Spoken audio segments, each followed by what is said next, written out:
জুমার দিনে এই সূরাটা আমাদেরকে তেলাওয়াত করতে বলেছেন। আপনারা তেলাওয়াত করেন তো সূরা কাহফ? যদি জেনে না থাকেন আজকে থেকে করবেন। রাসূল সাল্লাল্লাহু আলাইহি ওয়াসাল্লাম বলেছেন যে জুমার দিনে যে এই সূরা কাহফ তেলাওয়াত করবে, মান ক্বারাআ সূরাতাল কাহফি ফি ইয়াউমিল জুমআতি আদাআ লাহু মিনান নূরি মা বাইনাল জুমআতাইন। দুই জুমার মাঝখানে আল্লাহ তাআলা এই জুমার সময়টাকে তার জন্য আলোকিত করে দেয়, একটা নূর তার জন্য সেট করে, এই নূর তাকে হেদায়েতের পথে অবশিষ্ট রাখে। তাহলে জুমার দিন আমরা সূরা কাহফ তেলাওয়াত করব মনে করি, এটা সুন্নাহ। জুমার দিনের সুন্নাহগুলোর মধ্যে থেকে একটা সুন্নাহ হচ্ছে সূরা কাহফ তেলাওয়াত। আবার আরেকটা হাদিসে রাসূল সাল্লাল্লাহু আলাইহি ওয়াসাল্লাম বলেছেন, মান হাফিযা 10 আয়াতিন মিন আউয়ালি সূরাতিল কাহফি উসিমা মিন ফিতনাতিদ দাজ্জাল। যে ব্যক্তি সূরা কাহফের প্রথম 10 আয়াত মুখস্থ করবে সে দাজ্জালের ফিতনা থেকে মুক্তি পাবে।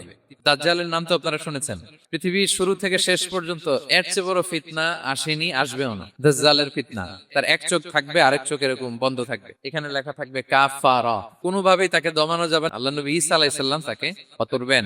তো যে ব্যক্তি সূরা কাহফ তেলাওয়াত করবে, সূরা কাহফের প্রথম 10 আয়াত বিশেষ করে মুখস্থ রাখবে, আল্লাহ তাআলা উসিনা মিন ফিতনাতিদ দাজ্জাল, দাজ্জালের ফিতনা থেকে তাকে বাঁচাবেন। তা আমরা দাজ্জালের ফিতনা থেকে বাঁচতে চাই কি চাই না?